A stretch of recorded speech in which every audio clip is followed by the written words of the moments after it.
Olá, gente querida do coração verde e amarelo, de volta com mais um jornal em uma edição imperdível com as informações do governo federal, do Brasil e do presidente Jair Bolsonaro. Gratidão a você que sempre deixa o seu comentário ou participa do chat ao vivo, dá a sua opinião, comenta, nos conta de onde nos acompanha, dá aquele incentivo especial. E lembramos, inscreva-se em nosso novo canal JB News, o link está na descrição. E vamos agora às notícias desta edição. E depois da cerimônia realizada no Palácio do Planalto, onde o presidente Jair Bolsonaro e sua equipe anunciaram mais 2 parcelas do auxílio emergencial de R$ 600, muitos comentários positivos, elogios ao governo. Na oportunidade, o presidente e também ministros utilizaram a palavra, onde foram demonstrados os esforços do governo Bolsonaro para contribuir com a população brasileira neste momento difícil. Desde que foi decretada a pandemia mundial e o isolamento social, foi recomendado para evitar o contágio pelo novo coronavírus, o isolamento social foi recomendado, o governo brasileiro ofereceu um auxílio emergencial no valor de R$ 600 para 60 milhões de trabalhadores informais, microempreendedores individuais, autônomos e desempregados. Inicialmente, o benefício foi criado para ter 3 parcelas, mas agora o governo decidiu prorrogar o auxílio por mais 2 parcelas de R$ 600. A semana movimentada pela Caixa Econômica Federal, que iniciou o pagamento do saque emergencial do Fundo de Garantia do Tempo de Serviço, FGTS, para 4,9 milhões de trabalhadores nascidos em janeiro. Nessa primeira etapa, o total de recursos liberados soma mais de 3,1 bilhões de reais. O novo saque tem como objetivo enfrentar o estado de calamidade pública em razão da pandemia. No total, serão liberados, de acordo com todo o calendário, mais de 37,8 bilhões de reais para aproximadamente 60 milhões de trabalhadores. O pagamento do saque emergencial será realizado por meio de crédito na conta poupança social digital aberto automaticamente pela Caixa em nome dos trabalhadores. O valor do saque emergencial é de até R$ 1.045, considerando a soma dos saldos de todas as contas ativas ou inativas com saldo do FGTS. O relator da ONU para a Liberdade de Expressão, David Kaye, alerta que o projeto de lei da fake news, mais conhecido como PL da censura, pode ser uma ameaça à democracia. Um dos aspectos que é essencial nos direitos humanos é a liberdade de expressão, e há um consenso que qualquer restrição a isso é uma potencial barreira aos direitos democráticos básicos. O direito de buscar informação e acompanhar informação. Eleitores não podem tomar decisões se a informação está limitada. Isso não significa que governos não devem agir sobre desinformação. Mas se uma lei dessa dimensão não for adotada por meio de um processo genuíno, vai acabar minando o debate democrático. Há uma preocupação sobre o processo. Trata-se de uma lei extremamente importante e pode ter uma consequência muito séria para a liberdade de expressão. Ainda assim, parece estar sendo levada com uma alta velocidade, sem a interação suficiente e sem a sociedade civil. Isso é um problema muito sério, disse ele. O projeto foi aprovado no Senado, agora vai para a Câmara dos Deputados. Sobre esse projeto de lei da censura, o presidente Jair Bolsonaro se manifestou, ele que é a favor da liberdade de expressão nas redes sociais. Em conversa com apoiadores na saída do Palácio da Alvorada, em Brasília, Bolsonaro disse que o projeto não vai vingar e ainda indicou que pode vetar o texto ou partes dele caso o projeto avance na Câmara dos Deputados. Acho que na Câmara vai ser difícil de ser aprovado. Se for, cabe a nós a possibilidade do veto. Acho que não vai vingar esse projeto, comentou o presidente. Com relação a essa aprovação lá do projeto ontem, Senado? Que a gente está chamando de projeto da censura. Foi aprovado, né? o projeto ontem, uma diferença pequena de votos, né? Eu falei com o senador... Tem chances de ser barrado na Câmara? Eu falei com o senador que votou favorável. Ele falou que, como estava na virtual, ele se equivocou.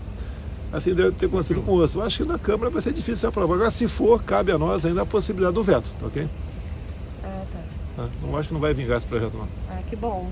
Fico mais tranquila. Não tem liberdade. Ninguém mais do que eu é criticado na internet. Sim. E nunca reclamei. Sim. E no meu Facebook, quando o cara faz baixaria, eu bloqueio, direito meu. Sim. Certo? O presidente Jair Bolsonaro informou que o Conselho Nacional de Política Energética estabeleceu diretrizes para que o etanol possa ser vendido das usinas diretamente para os postos de combustíveis. A venda direta de etanol pode proporcionar maior concorrência no setor e baratear o preço dos combustíveis nas bombas, escreveu o presidente em publicação nas redes sociais.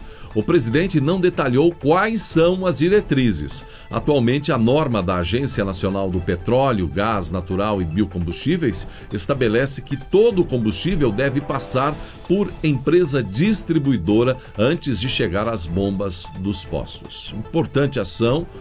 Tudo o que venha contribuir para baratear, tudo o que venha contribuir para diminuir a burocracia é fundamental para o povo brasileiro. O ministro da Economia, Paulo Guedes, saiu em defesa da política ambiental do governo Jair Bolsonaro. Em audiência pública por videoconferência na Comissão Mista do Congresso Nacional, o ministro declarou: "Nossa imagem está muito ruim lá fora. Até mesmo uma parte de nós falamos muito mal do país. Lá fora há muito oportunista protecionista, como a França, que é uma parceira, investe aqui, mas não quer que exportemos produtos agrícolas para lá.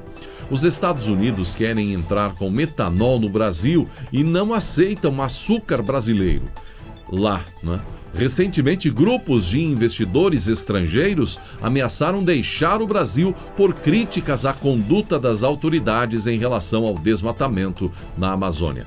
Esses países jogam uma pecha de destruição do meio ambiente no Brasil, independentemente de dados embasados. Vamos proteger o meio ambiente sem cair na armadilha de outros países em falar mal do Brasil", disse Paulo Guedes. A jornalista Cristina Graham, do jornal Gazeta do Povo do Paraná, publicou uma matéria com a lista dos 44 senadores que não ouviram a maioria dos eleitores e votaram a favor do projeto que impõe regras para limitar a liberdade de expressão nas redes sociais, já apelidado de Lei da Censura, embora eles teimem em dizer que é uma lei para combater as fake news, diz ela. Conceito que nem eles mesmos sabem definir ao certo, fake news.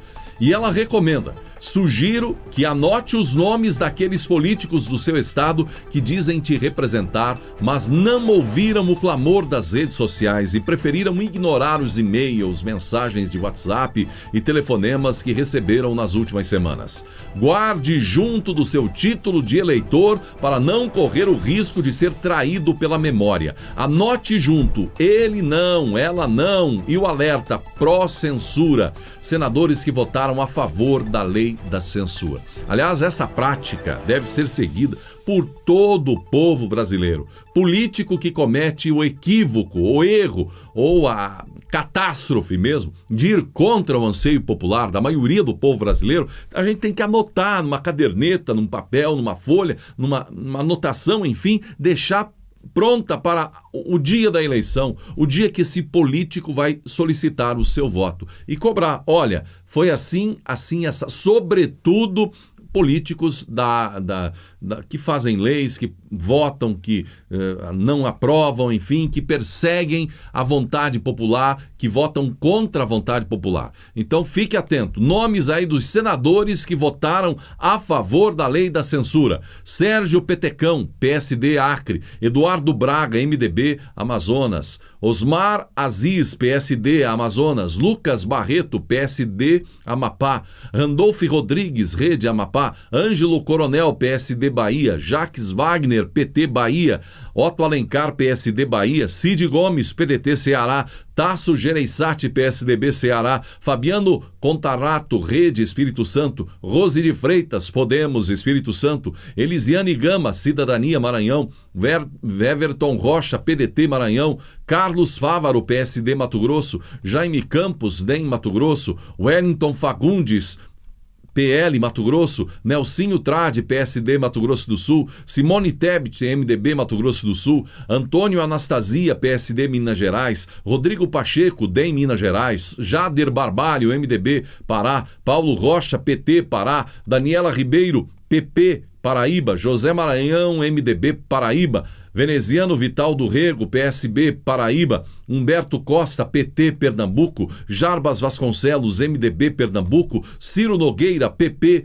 Piauí, Marcelo Castro, MDB Piauí, Jean Paulo Prates, PT Rio Grande do Norte, Paulo Paim, PT Rio Grande do Sul, Acir Gutgás, PDT Rondônia, Confúcio Moura, MDB Rondônia, Marcos Rogério, DEM Rondônia, Chico Rodrigues, DEM Roraima, Messias de Jesus, Republicanos Roraima, Teomário Mota, PROS Roraima, Dário Begger, MDB Santa Catarina, Alessandro Vieira, Cidadania Sergipe, Maria do Carmo, DEM Sergipe, Rogério Carvalho, PT Sergipe, Irajá, PSD Tocantins e Cátia Abreu, PP Tocantins. E ainda tem uma outra lista da vergonha. Ela ainda publicou, a jornalista do Estado do Paraná, uma lista com 13 senadores que aparecem aí nessa lista também que acabamos de citar, que são pró-esgoto a céu aberto.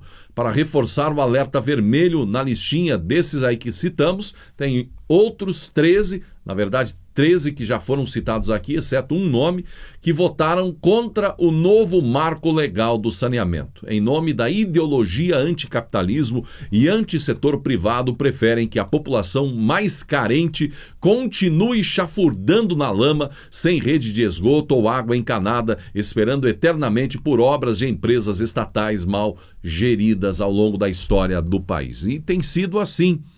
Quantas cidades do Brasil sem o devido saneamento, a rede de esgoto, e há quanto tempo se promete, se espera, o governo ainda engatinhando, depois de tudo que foi roubado nos últimos anos no Brasil, o governo federal com poucas condições de fazer esse investimento.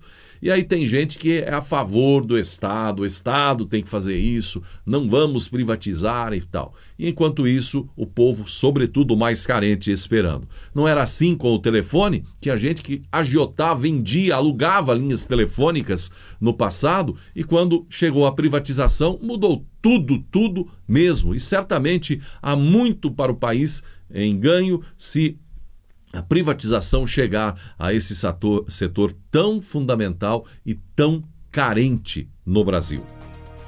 O índice de confiança empresarial medido pela Fundação Getúlio Vargas subiu 14,9 pontos em junho deste ano. Essa é a segunda alta consecutiva do indicador, que havia crescido 9,8 pontos em maio. Com as altas, o indicador atingiu 80,4 pontos em uma escala de 0 a 200 pontos. De acordo com a Fundação, o índice recuperou 61% das perdas ocorridas na confiança do empresário brasileiro em março e abril, devido à pandemia do novo corona. O índice de expectativas, que mede a confiança no futuro, subiu 19,4 pontos, passando para 82,4 pontos. Já o índice da situação atual, que mede a situação corrente dos negócios, subiu 8,7 pontos e passou para 72,6 pontos. Isso é importante, gente. Apesar dos níveis elevados de incerteza, começa a ganhar força no meio empresarial a percepção de que o pior momento pode já ter passado. Com isso, as expectativas tornaram-se menos pessimistas, formando um cenário compatível com o de uma lenta retomada do nível de atividade econômica, afirma o pesquisador da Fundação Getúlio Vargas, Aloísio Campelo Júnior. E outro dado positivo, a queda nas importações provocada pela alta do dólar e pela retração da atividade econômica fez a balança comercial bater recorde em junho. No mês passado, o país exportou 7,4 bilhões de dólares a mais do que importou. Esse é o maior superávit para o mês desde o início da série histórica, em 1989. Nos 6 primeiros meses de 2020, o Brasil exportou 23 bilhões de dólares a mais do que importou. E várias frentes de trabalho Brasil afora, algumas com a participação do Exército, outras o DENIT, enfim, ação. Por exemplo, mais 8 quilômetros da duplicação da BR-101 no estado de Sergipe foram entregues ao tráfego pelo Departamento Nacional de Infraestrutura de Transporte. O trecho duplicado vai do quilômetro 23,5 ao quilômetro 29 e do quilômetro 35,5 ao quilômetro 38. Acelerar a duplicação da BR-101 em Sergipe era uma demanda de todo o estado. Estamos contando com um apoio importante da bancada para cumprir com esse desafio. Hoje deixamos claro que o estado vai poder contar com o governo